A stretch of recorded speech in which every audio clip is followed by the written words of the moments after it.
स्वामी ने जरासंध पर अचूक जाल फेंका था। भीमसेन की द्वंद्व युद्ध के लिए उकसाने वाली चुनौती उसने स्वीकार कर ली थी। आगे क्या होगा इसका अनुमान कोई भी नहीं कर सकता था।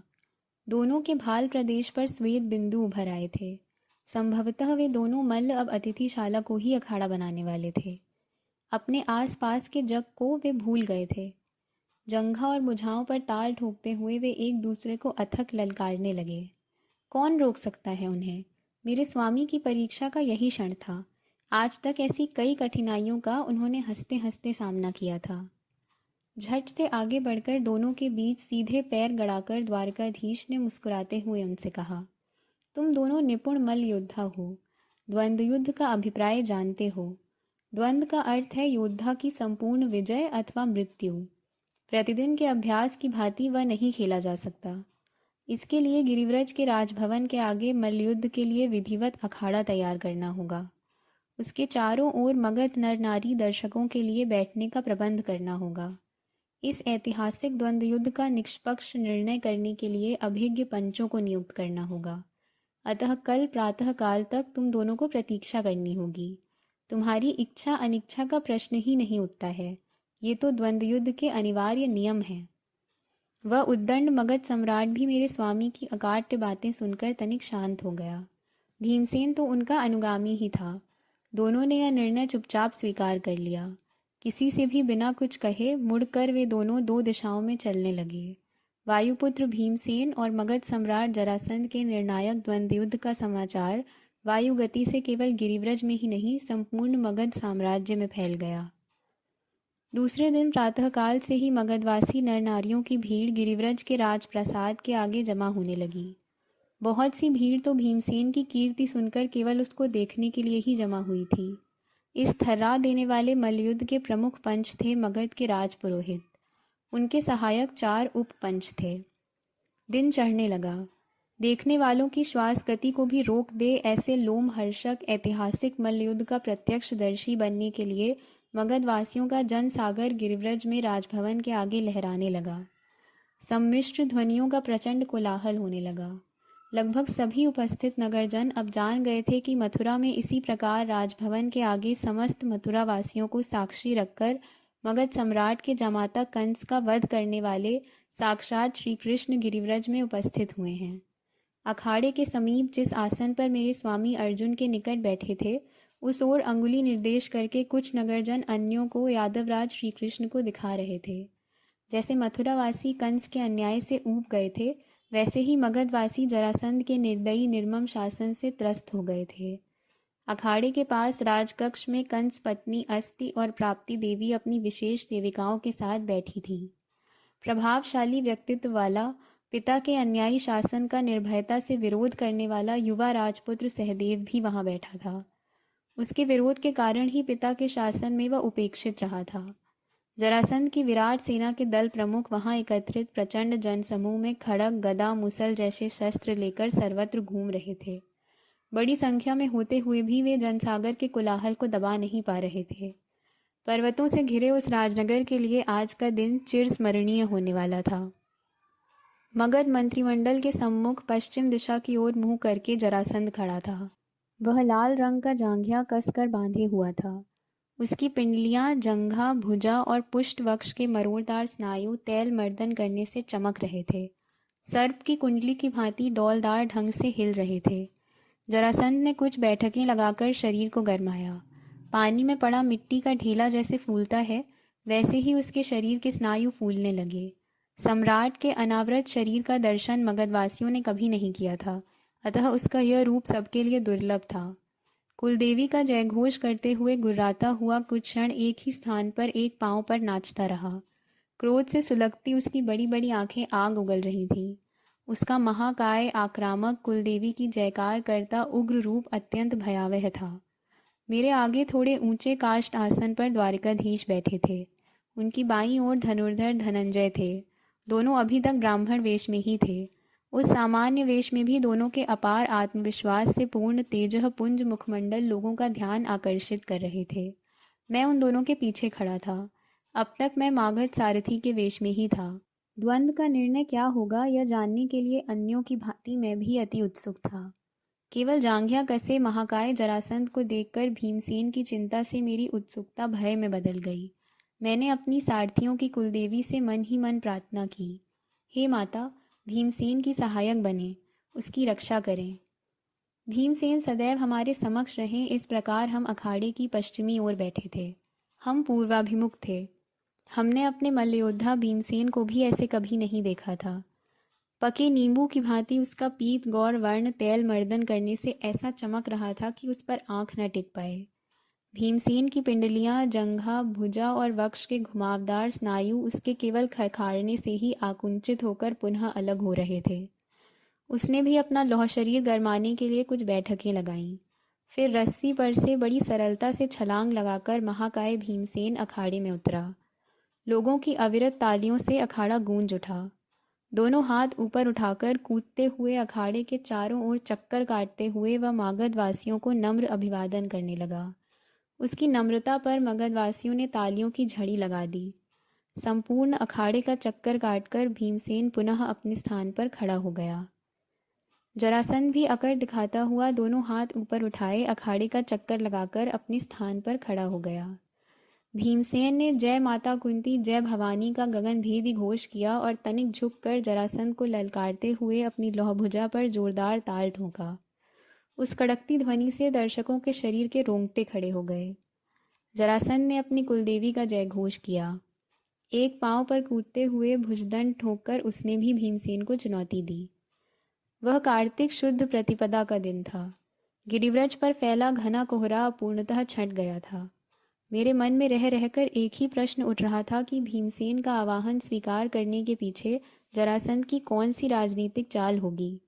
उसने जानबूझकर द्वंद्वयुद्ध के लिए अर्जुन अथवा मेरे स्वामी को नहीं चुना। उसका पूरा विश्वास था कि भीमसेन ही उन दोनों का संरक्षक कवच है। अपनी मल्लविद्या पर उसे पूरा विश्वास था। इसी विद्या के बल पर भीमसेन का संरक्षक कवच तोड़कर वह शेष दोनों को और मुझको बंदी बनाना चाहता था। तत्पश्चात वह इंद्रप्रस्थ और द्वारिका में विशेष दूतों द्वारा यही संदेश भिजवाएगा कि यदि तुम्हें अपना काला ग्वाला और उसका वैसा ही शिष्य जीवित चाहिए तो स्वयं राजा वसुदेव और युधिष्ठिर गिरिव्रज चले आएं। यह संदेश मिलते ही महाराज वसुदेव और इंद्रप्रस्थ के महाराज युधिष्ठिर को गिरिव्रज आना ही पड़ेगा। उनके आते ही यज्ञबलि की संख्या पूर्ति करने के लिए जरासंध उन दोनों को अन्य बंदी राजाओं के साथ कारागृह में डाल देगा। उसके बाद अपने नाम का डंका पिटवाता हुआ वह अपनी प्रचंड सेना के साथ मगध से निकल पड़ेगा। उसके पराक्रम से भयभीत उत्तर आर्यावर्त के अनेक राजा उसके समक्ष आत्मसमर्पण कर देंगे। उनको भी बंदी बनाकर वह अपने शतराज शीर्ष यज्ञ की बलि संख्या की पूर्ति करेगा। परंतु जैसे चढ़ते दिन के साथ ही कोहरा छंट जाता है, वैसे ही उसके सारे मनोरथ टूटने वाले थे। उसका अहंकार इतना प्रचंड था कि मेरे स्वामी के सभी पराक्रम सुनकर भी वह ग्वाला कहकर उनकी उपेक्षा करता आया था। उनको पहचानने की दृष्टि ही उसके पास नहीं थी।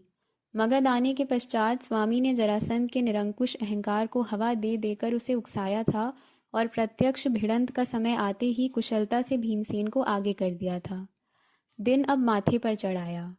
नगाड़ों की ध्वनि गूंज उठी। पंचों ने प्रथा के अनुसार द्वंद्व के आरंभ की मुट्ठी भर मिट्टी दोनों योद्धाओं के हाथ में देकर दोनों के हाथ आपस में मिलाकर छोड़ दिए। चपलता से पंच दूर हट गए।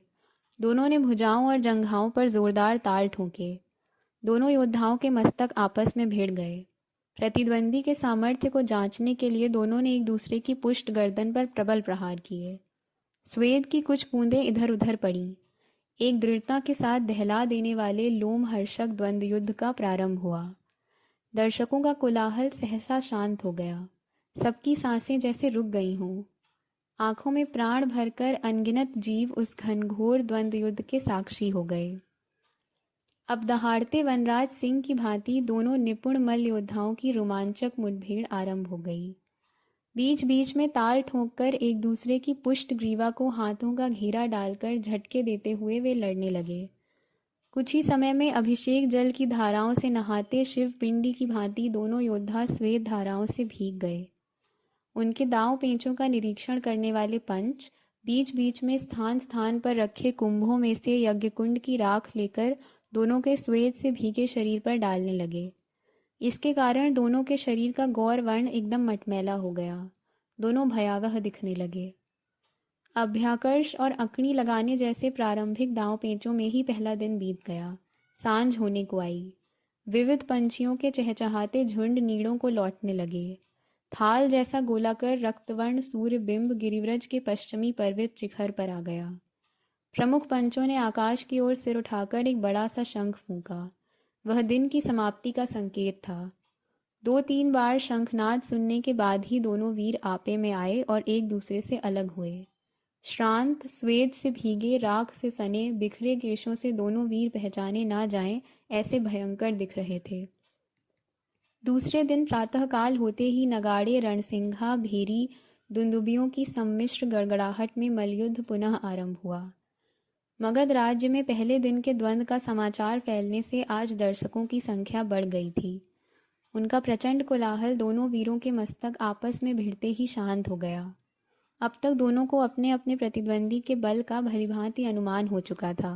अतः बड़ी सावधानी से वे पहले दिन के दांव पेंचों को छोड़कर अवरोध और रजक पृष्ठ जैसे नए पेंचों का प्रयोग कर रहे थे। दांत पीसते और दहाड़ते हुए वे आपस में टकरा रहे थे। अब दर्शकों में भीमसेन समर्थक और जरासंध समर्थक, ऐसे दो पक्ष अपने आप ही बन गए थे। वे अपने अपने योद्धाओं को प्रेरित प्रोत्साहित करने हेतु आवाज़ें लगा रहे थे। वहां उपस्थित सभी की दृष्टि सुदबुद होकर आपस में टकराते वायुपुत्र भीमसेन और मगध सम्राट जरासंध पर ही स्थिर हो गई थी। आज दूसरे दिन भी अखाड़े पर सांझ उतर आई, परंतु मल्लयुद्ध का कुछ भी निर्णय नहीं हो पाया। एक नहीं, दो नहीं, 14 दिनों तक यह संघर्ष अथक रूप से चलता रहा। जैसे प्रचंड बाढ़ के समय शोण नद का जल क्षण प्रतिक्षण बढ़ता जाता है, वैसे ही दिन प्रतिदिन दर्शकों की संख्या में भी वृद्धि होती जा रही थी। इससे अखाड़े के आसपास का परिसर ही नहीं, राजप्रासाद का प्राकार भी दर्शकों से खचाखच भर गया। यही नहीं, कुछ सुनाई दिखाई न देते हुए भी प्राकार के बाहर भी मगधवासियों की भीड़ जमा हो गई। आज तो दोनों योद्धाओं ने जांघिया कसते ही आवाहन सूचक मिट्टी एक दूसरे के हाथ में देकर जोरदार ताल ठोके। प्रतिद्वंदी को उकसाने के लिए गर्जनाएं की। जैसे ही वे दोनों आपस में टकराए, प्रातःकाल से आरंभ हुआ विविध वाद्यों का नाद अपने आप ही बंद हो गया। अखाड़े के पास एकत्र हुए लाखों दर्शकों की भिन्न भिन्न आवाज़ों का उत्सुकतापूर्ण कोलाहल भी शांत हो गया। लगातार 13 दिन भीमसेन और जरासंध प्राणपण से लड़ रहे थे, फिर भी वे तनिक भी थके हुए नहीं दिख रहे थे। प्रतिदिन उनके शरीर से इतनी स्वेद धाराएं बहती थीं कि जिस मिट्टी में वे मल्लयुद्ध करते आए थे, उस मठा और तैल मिश्रित मिट्टी पर अपने आप ही उनके स्वेद की एक परत चढ़ गई थी। उनके स्वेद से भीगे शरीरों पर राख डाल डालकर पंच अब थक चुके थे। 13वां दिन भी बिना किसी निर्णय के गिरिव्रज के पर्वतों के पीछे डूब गया। राजनगर के घर घर में समूह समूह में एक ही चर्चा हो रही थी। अनिर्णायक ढंग से चलते हुए मल्लयुद्ध में कौन जीतेगा। अतिथिशाला में प्रतिदिन रात्रि के समय मैं एक ऐसा दुर्लभ दृश्य देखता था जिसे देखना अन्य किसी के भाग्य में नहीं था। दिन भर चलते रहे मल्लयुद्ध में भीमसेन की जो भी त्रुटियां रह जाती थीं, द्वारकाधीश उसे प्रत्यक्ष दिखाया करते थे। भीमसेन अपने विशाल नेत्रों को विस्फारित करते हुए कहता था, श्री कृष्ण, समझाने का तुम्हारा यह ढंग बिल्कुल मेरे गुरुदेव बलराम जैसा ही है। मैंने तो तुम्हें कभी मल्लयुद्ध करते नहीं देखा है। यह सब तुमने कहाँ से सीखा है? मुस्कुराकर स्वामी कहते थे, यह जानने के लिए तुम्हें गोकुल जाकर मेरे काका केलीनंद से मिलना होगा। उस समय भीमसेन के पैरों के तलवों को तैल मर्दन करते हुए अर्जुन ध्यान से दोनों की बातें सुनता रहता था। इसके बाद शरीर पर चढ़ी राख मिट्टी की परतों को पाषाणी चिप्पी से खुरच कर 1-8 घंटे शीतल जल से स्नान कर लेने के बाद श्रांत भीमसेन आंखें मूंद कर शैया पर खराटे भी भरने लगता था। और जब उसके एक ओर द्वारकाधीश और दूसरी ओर मैं बैठकर बाहु, जंघा और वक्ष का तैल मर्दन करने लगते थे, उसके खर्राटों की गति बढ़ जाती थी। मध्यरात्रि के समय स्वामी उसे झंझोड़ कर जगाने का प्रयत्न करते थे, परंतु वह करवट बदलकर पुनः सो जाता था। स्वामी ने खूंटी से टंगे वस्त्र में बंधा पांचजन्य लाने को मुझसे कहा था। मेरी ओर देखते, आंखें झपकाकर मुस्कुराते हुए वे आकाश की ओर ग्रीवा उठाकर जोर से पांचजन्य फूंकते थे। शंखनाद सुनते ही खर्राटे भरने वाला भीमसेन झट से उठकर बैठ जाता था। अपने शरीर पर दृष्टि डालते ही यह जानकर कि स्वयं द्वारकाधीश ने मेरे शरीर पर मर्दन किया है, वह बालक की भांति सकुचा जाता था। कहता था, श्री कृष्ण, यदि तुम आगे मेरा शरीर मर्दन करोगे तो मैं यह द्वंद्व युद्ध नहीं लड़ूंगा, भले ही मुझे अपनी हार स्वीकार करनी पड़े। स्वामी भीमसेन से कहते थे, यह तुम्हें स्वीकार होगा भ्राता भीमसेन, परंतु मुझे नहीं। तुमसे बहुत कुछ करवाना है मुझे। तुम पांचों की प्रिय पत्नी द्रौपदी मेरी बहन है, सखी है, क्या उसको यह स्वीकार होगा? इस पर भीमसेन नकारात्मक सिर हिलाता था। मेरे स्वामी स्वयं अपने द्वारा बनाई शीतल मधुर पुष्टिकर औषधियों से युक्त दुग्ध की हांडी उसके हाथों में रख देते थे। कंठ की हड्डी को ऊपर नीचे हिलाता हुआ भीमसेन उस हांडी के दूध को गटागट पी जाता था। फिर सिर ऊपर उठाते हुए वह खिलखिला कर हंसता था। उसका हंसना देखकर मैं और द्वारकाधीश एक दूसरे की ओर देखते हुए आंखें झपकाते थे। पहले वे पौष्टिक औषधियों से युक्त दुग्ध से भरी पूरी हांडी भीमसेन को गटागट पीने देते थे, फिर हमेशा की तरह वे उसको चढ़ाया करते थे। तुमने अपने गुरुदेव से सिर ऊपर उठाकर खिलखिलाकर हंसने की अनूठी कला भी भली भांति सीख ली है भीमसेन। गिरिव्रज के इस अभियान में मुझे अपने स्वामी के कुछ और भी विशिष्ट गुणों के दर्शन हुए। कितना भी कठिन समय क्यों ना हो, वे अपने निश्चय और सतेज विनोद बुद्धि को कभी विचलित नहीं होने देते थे। कर्म करते रहना, वह भी निरपेक्ष भाव से, यही उनका स्वभाव था। दिन भर मल्लयुद्ध करके श्रांत हुए भीमसेन का शरीर मर्दन भी मेरे स्वामी बड़ी तन्मयता से किया करते थे। मगध के साथ साथ उत्तर आर्यावर्त में धूम मचा देने वाले रोमांचक मल्लयुद्ध का 14वां दिन उदित हुआ। आज तो गिरिव्रज में लोगों की इतनी भीड़ लगी थी कि राज्य की चतुरंग सेना के लिए भी उनको नियंत्रण में रखना कठिन हो रहा था। आज ब्राह्म मुहूर्त से ही राजनगर में विविध वाद्यों का घोष हो रहा था। राजप्रासाद के सामने अखाड़े के चारों ओर इतनी भीड़ जमा हो गई थी कि तिल रखने की भी जगह नहीं थी। उदित होते तेजस्वी सूर्य को साक्षी मानकर द्वंद्व युद्ध का आरंभ हुआ। मदोन्मत्त जंगली हाथियों की भांति भीमसेन और जरासंध आपस में टकरा गए। लक्षावधि दर्शकों की भीड़ के होते हुए भी सर्वत्र ही नीरवता छा गई। आज वे दोनों पिछले 13 दिनों में प्रयोग न किए गए विशेष दांव पेंचों का प्रयोग करने लगे। दोनों की शारीरिक शक्ति तो अद्वितीय ही थी, अब उनका बुद्धि चापल्य भी देखने योग्य था। चढ़ते दिन के साथ दोनों योद्धाओं की ईर्ष्या भी बढ़ने लगी, तीव्रतर होने लगी। यज्ञकुंड की श्वेत शोषक राख से सने दोनों योद्धा अब भयावह दिखने लगे थे। अब दर्शकों की टोलियों में चर्चा होने लगी, इस द्वंद्व का अंत कभी होने वाला है कि नहीं। माथे पर तपता सूर्य अब तीसरे पहर की ओर ढलने लगा था। दोनों योद्धाओं के शरीर पर राख डालते डालते थके हुए पांचों पंच अखाड़े में जहां तहां उकड़ू बैठ गए थे। मागध अमात्य युवराज सहदेव के कानों से लगकर सुझाव देने लगे, अब हमारे विशेष चुनिंदा मल्लों को एक के बाद एक अखाड़े में लाया जाए, भीमसेन को घेर कर बंदी बनाया जाए, अन्यथा मथुरा में कंस महाराज की जो अवस्था हुई, ऐसा ही कुछ विपरीत घटित होने की संभावना दीख पड़ती है। मगध के मंत्रीगणों ने भी उनका समर्थन किया। अमात्य उचित कह रहे हैं, अब शीघ्र ही हमारे विशेष मल्लों को अखाड़े में उतरवाना होगा। डंके की विशिष्ट ध्वनि से उनको संकेत कर देना चाहिए। सूर्य अब ढलने को आया था। आसपास के अशोक, किंशुक, पुन्नाग, ताल, तमाल, अश्वत्थ वृक्षों की लंबी लंबी परछाइयां अखाड़े में फैलने लगीं। मेरे आगे बैठे स्वामी द्वारकाधीश ने मागध मंत्रिमंडल की दुविधा को झट से भांप लिया। कंठ में लपेटे उत्तरीय पर झूलती वैजयंती माला को उन्होंने क्षणैक हल्के से सहलाया। पिछले 13 दिन द्वंद्व युद्ध के समय भीमसेन ने अन्य किसी की ओर देखा तक नहीं था, परंतु अवसर मिलते ही वह केवल द्वारकाधीश की ओर दृष्टिक्षेप अवश्य करता था। उनको वैजयंती माला पर हाथ फिराते देखकर ही भीमसेन को संकेत मिल गया। अपनी सभी शारीरिक क्रियाएं उसने अकस्मात ऐसे स्थगित कर दी जैसे वज्राघात हुआ हो। जरासंध भ्रमित हो गया कि भीमसेन थक गया है, श्रांत हुआ है। उसने अपनी विशाल पीठ भीमसेन के श्वेत सिक्त वक्ष से सटाकर कुलदेवी का जयघोष करते हुए रजक पृष्ठ दांव चलाकर पीठ से भीमसेन के प्रचंड शरीर को निचोड़े वस्त्र की भांति धड़ाम से अखाड़े की मिट्टी में पटक दिया। मैं तड़ाक से उठ खड़ा हुआ। अखाड़े के पास जमा हुए प्रचंड जन समुदाय पर तो जैसे तड़ितपात हो गया हो। उनमें से कुछ तड़प उठे तो कुछ हर्षोन्मत्त होकर हवा में पगड़ियां उछालते हुए गर्जना करने लगे, अजेय मल्ल योद्धा मगध सम्राट महाराज जरासंध की जय हो। अर्जुन तो कब का उठ खड़ा हुआ था। अपने प्राणप्रिय भ्राता को विपत्ति में देखकर वह अखाड़े में घुसने लगा। स्वामी ने उसकी भुजा पकड़कर बड़े प्रयत्न से उसे रोका। निश्चेष्ट पड़े भीमसेन के पैरों के पास खड़ा जरासंध उसके पैरों को विरुद्ध दिशाओं में खींचना चाह रहा था। अर्जुन के तो प्राण ही कंठ में आ गए। वह अत्यधिक क्रोध में चिल्लाया, छोड़ दो मुझे श्री कृष्ण, मेरे प्रिय भ्राता को चीर डालेगा यह दुष्ट। अर्जुन पर आंखें गड़ाकर द्वारकाधीश ने धीरे से कहा, शांत हो जाओ धनंजय, देखते जाओ क्या होता है। इस अविस्मरणीय द्वंद्व युद्ध के तुम केवल साक्षी हो जाओ। मुझे भी वही करना है। भीमसेन जरासंध नहीं है जो हट जाएगा, हार जाएगा। अपनी संपूर्ण शक्ति दोनों जंघाओं में एकत्रित किए हुए भीमसेन के पैरों को जरासंध टस से मस नहीं कर सका।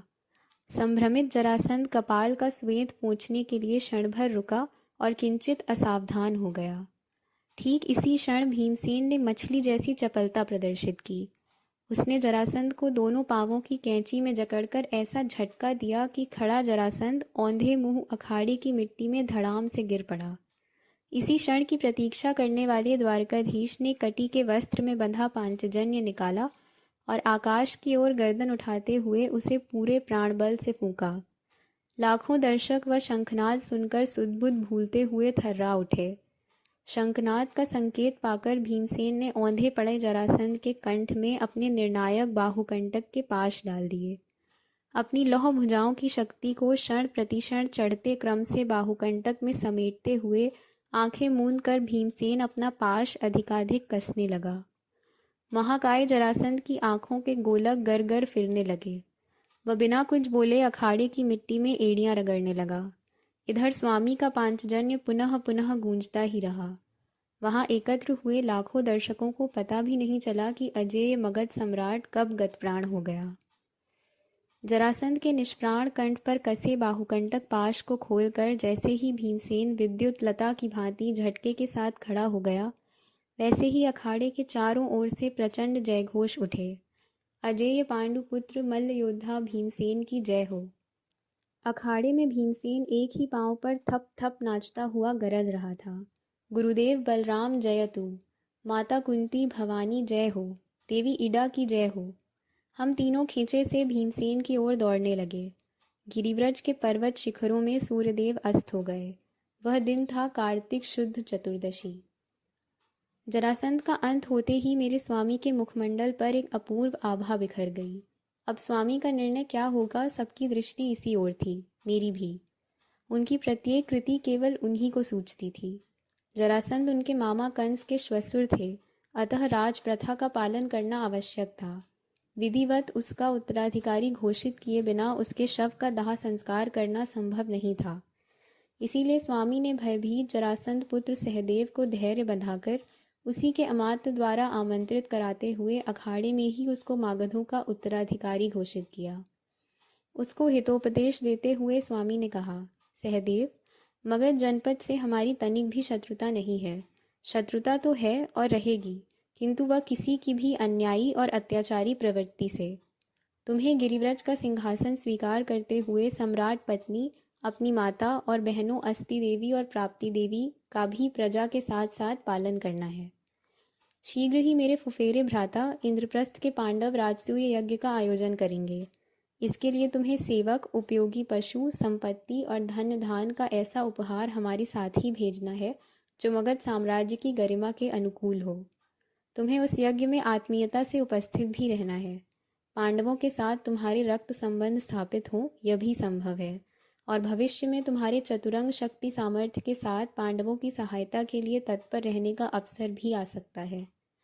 सहदेव ने सोचा था पिता की भांति उसको भी कठोर दंड दिया जाएगा, परंतु इसके बदले पूर्ण अभयदान और जीवन में उपयोगी मार्गदर्शन पाकर पिता की मृत्यु के दुख को भूलकर वह भावुक हो उठा। स्वामी के चरण पकड़कर वह सम्मिश्र भावनाओं से सिसकने लगा। विशाल हृदय स्वामी ने हल्के से उसे उठाकर अपने आलिंगन में ले लिया। मुझे और अर्जुन को चलने का संकेत करके सहदेव का हाथ अपने हाथ में लेकर ही स्वामी चलने लगे। वहां अखाड़े में हर्षोन्मत्त मगधवासी भीमसेन को कुमकुम वर्षा में नहलाते हुए कंधे पर उठाकर नाच रहे थे। स्वामी के हस्त संकेत करते ही भीमसेन दर्शकों के प्रेम का घेरा तोड़कर उनके पास चला आया। एक मगध सेनापति ने उसकी प्रचंड गदा बड़े ही आदर से उसके पुष्ट स्कंध पर रखी। यह देखते ही अर्जुन ने अपने भ्राता को कसकर आलिंगन में बांध लिया। मगध के अमात्य कुछ सेवकों की सहायता से जरासंध की निष्प्राण देह उठाकर ले गए। भीमसेन ने स्वामी के चरणों में गदा रख दी। आयु में स्वामी से ज्येष्ठ होते हुए भी वह प्रणाम करने के लिए स्वामी के चरणों में झुकने लगा, परंतु स्वामी ने उसे बीच में ही रोककर बड़े सम्मान से दृढ़ आलिंगन में ले लिया। स्वामी की नील देह भीम के शरीर पर लगे कुमकुम से चर्चित हो गई और वह शरद ऋतु के संध्या समय के आरक्त नीलाकाश की भांति दिखने लगी। वह दुर्लभ दृश्य देखकर हर्षोत्फुल्ल मगधवासियों ने जयघोष किया। कुंती पुत्र भीमार्जुन जयतु, देवकी पुत्र श्री कृष्ण महाराज की जय हो, नंद यशोदा पुत्र श्री कृष्ण देव की जय हो। मुझे तीव्रता से हार्दिक अनुभूति हुई कि यादवों की दृष्टि में सर्वश्रेष्ठ वासुदेव उपाधि पाए मेरे स्वामी को आज तक शत्रुता करने वाले जनपद ने भी वासुदेव के रूप में स्वीकार किया है। दोनों पांडव, मागध सेनापति, मंत्रीगण और उनके साथ खींचे से चलते कई भावमुग्ध मगधवासी, इन सब के बीच द्वारकाधीश जा रहे थे।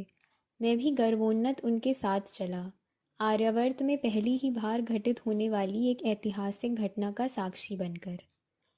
कोलाहल करता हुआ हमारा समूह मगध के कड़े प्रबंध वाली कारागृह के सामने आ गया। उसके द्वार पर बड़ा सा काला ताला लटक रहा था और उसकी कुंजी के साथ भयभीत कारागृह प्रमुख कहीं लुप्त हो गया था। स्वामी को तो कारागृह में बंद किए सभी नरेशों से मिलना था, उनको धीरज बंधाकर मुक्त करना था, उनको अपने अपने राज्य में लौटने के पश्चात इंद्रप्रस्थ और द्वारका से स्नेह संबंध बनाए रखने का प्रेम पूर्वक आग्रह के साथ आवाहन करना था। आज तक जिस किसी का स्वामी के साथ संबंध बना था, उसे उन्होंने अपने प्रेम सूत्र में सदैव के लिए गूंथ लिया था। कारागृह के द्वार पर लटकता ताला देखकर सभी रुक गए। स्वामी ने गदावीर भीमसेन की ओर देखा।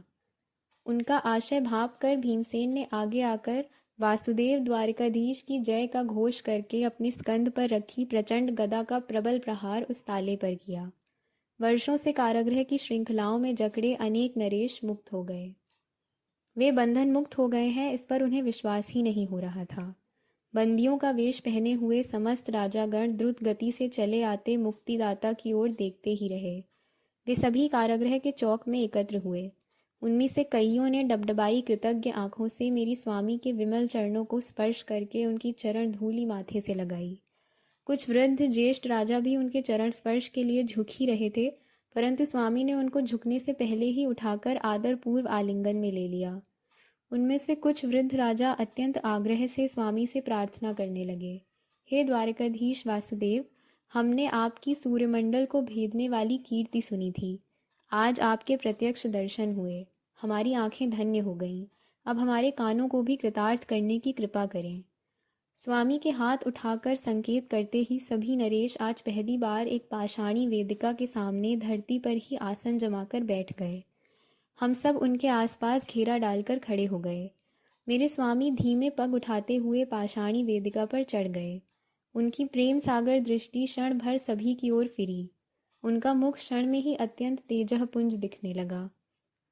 उनके कंठ की अनुपम वेणुवाणी मगध के कारागृह की दीवारों के पाषाणों को भी रोमांचित करती हुई झरने लगी। आर्यावर्त के विविध जनपदों के स्वामी, हे प्रिय नरेश जनों, निरपराध बंदी का जीवन कितना दुष्कर होता है यह तो आपने अनुभव किया है। पराक्रम का बद्ध होना कितना असहनीय होता है यह भी आपने भोगा है। सत्ता दुधारी शस्त्र की भांति होती है, वह विधायक कार्य भी कर सकती है और विनाशक भी। स्वयं को निरंकुश सत्ताधारी मानकर मगध सम्राट ने आप सबको बंदी बनाया था।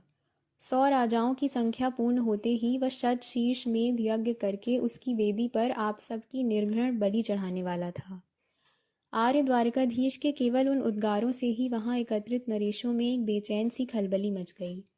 उसे बढ़ने का अवसर न देते हुए स्वामी ने कहा, यह कैसा यज्ञ? यदि वह वास्तव में सफल हो जाता तो?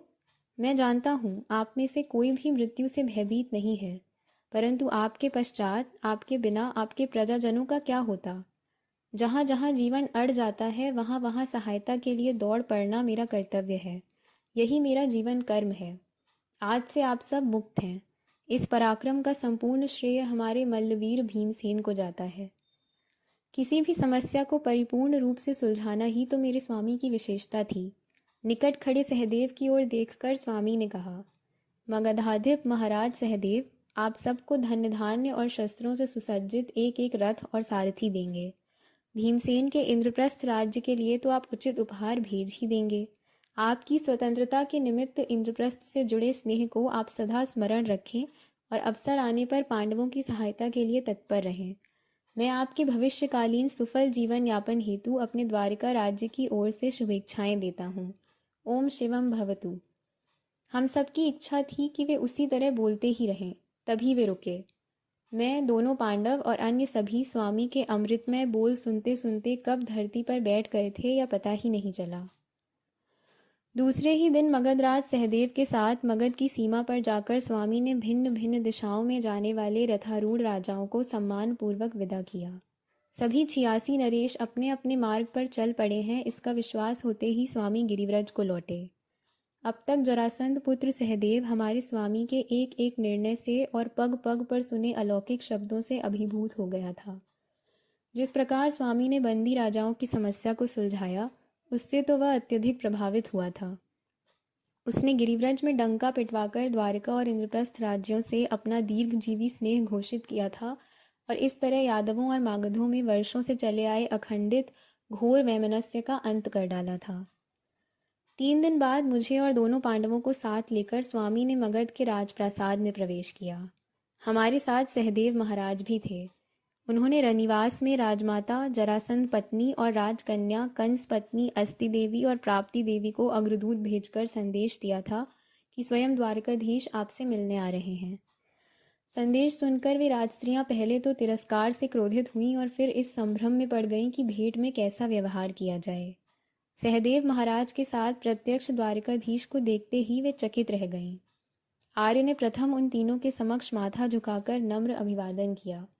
तब तो वे चकरा ही गईं। उनको केवल उद्दत अवमानकारक व्यवहार करने वाले, आज्ञा देते रहने वाले राजपुरुषों को देखने का अभ्यास था। स्त्री के समक्ष नम्र भाव से प्रस्तुत होने वाला राजपुरुष वे पहली बार देख रही थीं। स्वामी ने नम्रता से कहा, मैं द्वारकाधीश महाराज वसुदेव का पुत्र श्री कृष्ण आप तीनों का अपराधी हूँ। आप मुझे अपने सहदेव महाराज के समान ही माने और निष्पक्ष भाव से यह विचार करें कि सहदेव महाराज गिरिव्रज के सिंहासन पर आसीन हुए तो क्या यह उचित नहीं हुआ? मथुरा में उग्रसेन महाराज राज्यभार संभाल रहे हैं, क्या ये उचित नहीं है? मगध सम्राट और उनके जामाता के बदले लड़ते हुए मेरी मृत्यु होती तो क्या वे दोनों मेरी देवकी माता अथवा रुक्मिणी से मिलने जाते? मुझे लगता है अधिकार, सत्ता और उसके कारण निर्माण होने वाले वैमनस्य से बढ़कर महत्वपूर्ण और श्रेष्ठ है तो केवल प्रेम। इस क्षण यदि आप मुझे शाप दें तो उसे भी मैं प्रेम भाव से स्वीकार करूँगा। पूर्णतः अनपेक्षित विचार शब्द सुनकर तीनों राजस्त्रियां चकित रह गईं। उनके तिरस्कार और क्रोध की मात्रा बहुत कुछ कम हो गई। राजमाता ने तो प्रथा के अनुसार स्वामी के स्वागत के लिए सेविका को अंतः कक्ष में भेजकर केसर मिश्रित दुग्ध के चषक मंगवाए और कहा, आसनस्थ होइए द्वारकाधीश। हमारी दोनों पुत्रियों को आपने ही मथुरा से सुरक्षित गिरिव्रज पहुंचाने का प्रबंध किया था, यह हम आज भी भूले नहीं हैं। सहदेव ने द्वारकाधीश की प्रेरणा से ही संधि का निर्णय किया है, यह भी हमें ज्ञात है। मेरे स्वामी का मगध संबंधी अभियान सफल हो गया। 1 सप्ताह तक हम गिरिव्रज में रहे। मगध की सीमा पर सहदेव महाराज के साथ हमें विदा करने के लिए जमा हुए असंख्य मागध नगरजनों की उपस्थिति में मगध को छोड़ा। हमारे रथ के पीछे मगध के उपहारों से भरे वृषभ रथों की पंक्ति थी। जब हम गिरिव्रज आए थे तब स्वामी और दोनों पांडव ब्राह्मण वेश में थे। अब उन्होंने जरी के राजवस्त्र धारण किए थे और मैं था द्वारिका के सारथी वेश में। जरासंध के वध से द्वारिका और इंद्रप्रस्थ की कीर्ति का आर्यावर्त में डंका बजने लगा। पांडवों के राजसूय यज्ञ में आने वाली बाधा दूर हो गई। इंद्रप्रस्थ में सप्ताह भर पांडवों के स्वागत सत्कार को स्वीकार करके स्वामी के साथ मैं द्वारिका लौट गया। मार्ग में आने वाले सभी राज्यों में जरासंध वध के कारण चैन की सांस लेते हुए राजाओं ने और प्रजाजनों ने प्रचंड जयघोष के साथ स्वामी का स्वागत किया। लेकिन द्वारिका में स्वामी का जो स्वागत हुआ उसका कोई जोड़ नहीं था। कंस वध की अपेक्षा जरासंध वध का विक्रम अधिक महत्वपूर्ण था, श्रेष्ठ था। इसीलिए इस समय स्वामी के स्वागत के लिए स्वयं वसुदेव महाराज दोनों राजमाताओं के साथ शुद्धाक्ष महाद्वार पर उपस्थित थे। देवी रुक्मिणी के साथ स्वामी की सातों रानियां भी उपस्थित थीं। दोनों सेनापति और मंत्रीगणों के आगे रूप संपन्न युवा प्रद्युम्न मेरे पुत्र दारुकी के साथ अंजलि में पारिजात पुष्प लिए खड़ा था। स्वामी की 8 पत्नियों के 80 पुत्र उनके पीछे खड़े थे। प्रमुख महाद्वार शुद्धाक्ष और पुष्पदंत, ऐन्द्र, मल्लात इन चारों सुवर्णी महाद्वारों पर गरुड़ चिन्हांकित स्वर्णवर्णी किनारे वाली पताकाएं फहरा रही थीं। स्थान स्थान पर विविध पुष्पों से सुसज्जित कमानें खड़ी की गई थीं। मूल्यवान वस्त्र पहने द्वारिकावासी स्त्री पुरुष लगातार कोलाहल कर रहे थे। स्वर्ण धागे से मंडित श्रीफल अंजलि में लिए युवराज बलराम स्वामी के सम्मुख खड़े हुए। सामने राज परिवार को देखते ही स्वामी द्रुत गति से पग उठाते हुए आगे बढ़े। उन्होंने प्रथम महाराज वसुदेव, देवकी माता, रोहिणी माता, आचार्य सांदीपनी, गुरु माता आदि ज्येष्ठों की चरण धूलि माथे पर धारण की। उनकी आंखें चमक उठीं। बलराम भैया के हाथ का श्रीफल स्वीकार कर स्वामी उनके चरणों में झुकने लगे, परंतु उनको रोककर अत्यंत स्नेह से वक्ष से लगाकर भैया बुदबुदाए। धनुर्याग के समय कंसवध के लिए तुम मुझे मथुरा ले गए थे, परंतु इस बार तुमने मुझे भुला दिया छोटे। फिर भी विजय तो मेरी ही हुई। अंततः मेरे शिष्य भीमसेन ने ही जरासंध का वध किया ना। बलराम भैया के दृढ़ आलिंगन से छूटकर स्वामी ने शरारत से हंसते हुए कहा, भैया, जरासंध का वध करने वाला भीमसेन तुम्हारा शिष्य है, यह जितना सच है उतना ही यह भी सच है कि वह हमारे सुभद्रापति अर्जुन का ज्येष्ठ भ्राता है। इस अकाट्य उत्तर पर दोनों भ्राता खिलखिलाकर हंस पड़े और फिर एक दूसरे के गले लगे। स्वामी और बड़े भैया के समीप ही होने से उन दोनों की खुसुर फुसुर का मुझे तो पता हुआ, परंतु अन्य कोई इस बात को न सुन सका न समझ सका। रेवती देवी ने जितनी प्रसन्नता से स्वामी की आरती उतारी, उससे कई गुना अधिक प्रसन्न चमकती आंखों से रुक्मिणी देवी ने उनकी आरती उतारी। उस दिन भान रहित द्वारकावासियों ने मेरे गरुड़ध्वज रथ की, जिस पर स्वामी और बलराम भैया आरूढ़ थे, जयघोष के साथ कुमकुम और पुष्पों की वर्षा करते हुए हर्षोन्मत्त होकर दिन भर गौरव यात्रा निकाली। मेरे प्रिय गरुड़ध्वज रथ के चारों अश्व लोगों की उस भीड़ में जैसे तैसे एक एक खुर उठाकर चल रहे थे। स्थान स्थान पर द्वारकावासी स्त्रियों ने स्वामी के चरण पखारने के लिए लाए जलकुंभों को चारों अश्वों के खुरों पर ही उड़ेल दिया। द्वारिका के आनंद विभोर स्त्री पुरुष नगरजन अपनी सुध बुध भूलकर राजमार्ग के चौक चौक में विविध क्रीड़ाओं में रंग गए। आज यादवों के राजनगर द्वारिका में एक ही जयघोष उठ रहा था। समुद्र पवन पर आरूढ़ होकर अनगिनत सागर लहरों में विलीन हो रहा था, मानो वो समस्त आर्यवर्त में डोंडी पीट रहा था। यादव वीर लगातार जयनाद कर रहे थे, जरासंध अंतक वसुदेव पुत्र वासुदेव की जय हो, बंदी नरेश तारक द्वारकाधीश श्री कृष्ण महाराज की जय हो। लगातार सप्ताह भर द्वारका में यह विजयोल्लास चलता रहा। एक दिन पांडव पुरोहित धौम्य ऋषि का एक प्रमुख शिष्य पांडव अमात्य के साथ राजसूय यज्ञ का आमंत्रण देने के लिए द्वारिका आया। यह यज्ञ था इंद्रप्रस्थ में, इक्षुमती और यमुना के संगम स्थल पर, और उत्साह की लहरें उठ रही थीं यहाँ द्वारका में, पश्चिम सागर के तट पर। राजसूय यज्ञ के लिए द्वारिका से स्वामी और रुक्मिणी देवी के साथ गिने चुने स्त्री पुरुष जाने वाले थे।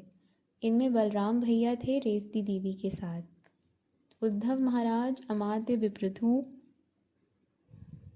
मंत्री अक्रूर, ब्रह्म गागर्य, स्वामी पुत्र सांब और मेरा पुत्र दारुकी भी इनमें सम्मिलित थे। आयोजन के अनुसार यज्ञ में पांडवों को दिए जाने वाले उपहार एक अलग अश्वदल के साथ भेजे गए। राजमाता कुंती देवी, महारानी द्रौपदी देवी और अन्य राजस्त्रियों को जो उपहार भेंट करने थे, वे भी एक विशेष स्त्रीदल के साथ इंद्रप्रस्थ भेजे गए। इंद्रप्रस्थ के नगरजनों को भेंट करने के लिए विविध धान्यों के बोरे, जन उपयोगी पशु, वस्त्रों की गठरियाँ, औषधि, वनस्पतियाँ और अलंकारों से भरे वृषभ रथ इंद्रप्रस्थ की ओर चल पड़े। अंत में स्वामी और देवी रुक्मिणी का अलंकृत सुसज्जित गरुड़ ध्वज रथ लेकर मैं भी इंद्रप्रस्थ की ओर चल पड़ा। हमें विदा करने के लिए सहस्त्रों नगरजन शुद्धाक्ष द्वार पर जमा हुए।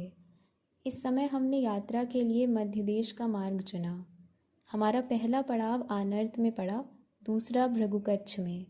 लगभग 1 मास बाद हमने अवंती राज्य में प्रवेश किया। यह राज्य देवी मित्रविंदा का था। उनके भ्राता विंद और अनुविंद स्वामी की चारों दिशाओं में गूंजती कीर्ति को सुनकर कुछ सौम्य हो गए थे। उनकी अकड़ कुछ कम हो गई थी। वे स्वामी के स्वागतार्थ अवंती की सीमा पर आए। इस यात्रा में स्वामी की राजनीति का एक नया ही अंग देखने को मिला। यात्रा में स्वामी ने अपने चुनिंदा चतुरंग सैन्य को आगे भेज दिया था। हमारे साथ मात्र कुछ चुने हुए लड़ाकू दल थे। मार्ग में आने वाले जनपदों के नरेश स्वामी पर आक्रमण करने का साहस नहीं करेंगे, उल्टे वे उनका स्वागत ही करेंगे, इसका उन्हें पूर्ण विश्वास था। अवंती से चर्मणवदी नदी पार करके हम कुंती भोज राज्य में उतरे। बुआ कुंती देवी ने बाल्यावस्था में यहीं निवास किया था। शीघ्र कोपी और सन की मुनिवर दुर्वासा की उन्होंने जिस राजप्रासाद में किसी विशेष यज्ञ के लिए सेवा की थी, वहाँ हम आ गए। स्वयं स्वामी ने देवी रुक्मिणी को वह संपूर्ण भवन और मुनि दुर्वासा के यज्ञ के लिए बनाई गई पर्णकुटी दिखाई। इस राज्य में 2 दिन पड़ाव डालकर हम पांचालों के अहिछत्र नगर में आ गए। रक्षक दल की भोजन सामग्री के लिए धान्य की बोरियां लेकर यमुना तट पर यात्रा करते करते हम इंद्रप्रस्थ की पूर्व सीमा पर पहुंच गए। नित्य की भांति हम इंद्रप्रस्थ की पश्चिम सीमा की ओर से नहीं आए थे। महाराज युधिष्ठिर को द्वारकाधीश और देवी रुक्मिणी के पूर्व सीमा पर आगमन की अग्रवार्ता मिलते ही 5 पांडव स्वागत के लिए सीमा पर पहुंच गए। उनके साथ राजमाता कुंती देवी, महाराज्ञी द्रौपदी देवी और हमारी सुभद्रा देवी समेत नाग कन्या उलूपी देवी तथा मणिपुर कन्या चित्रांगदा देवी भी आई थीं। नवागत अर्जुन पत्नियां मेरे स्वामी के दर्शन के लिए उत्सुक थीं। अर्जुन द्वारा की गई मेरे स्वामी की स्तुति प्रशंसा ही इसका कारण था। सीमा पर किए गए स्वागत समारोह की सभी बारीकियों का मैंने निरीक्षण किया। स्वामी के साहचर्य और सीख के कारण मुझे इसका पहले ही अभ्यास हो चुका था। राजनगर इंद्रप्रस्थ में हमारा अभूतपूर्व स्वागत किया गया। इंद्रप्रस्थ के राजमार्ग और चौक विभिन्न स्थानों से आए हुए अतिथियों से खचाखच भरे हुए थे। सभी दिशाओं में किए गए दिग्विजय के कारण पांडव भ्राताओं की कीर्ति का डंका संपूर्ण आर्यावर्त में गूंज रहा था। उनके पुरोहित धौम्य ऋषि ने तो हिमालय में जाकर वहाँ के आश्रमों में स्थान स्थान पर बसे ऋषि मुनियों को इंद्रप्रस्थ में आमंत्रित किया था। इक्षुमती और यमुना नदी के संगम पर राजसूय यज्ञ के लिए विशाल मंडप की रचना की गई थी। इंद्रप्रस्थ अपने नाम के अनुसार ही इंद्र की स्वर्गीय नगरी को पीछे छोड़ने वाली नगरी दिख रही थी। स्थापत्य का चकाचौंध कर देने वाला वैभव ही बड़ी ठाठ से यहाँ खड़ा था।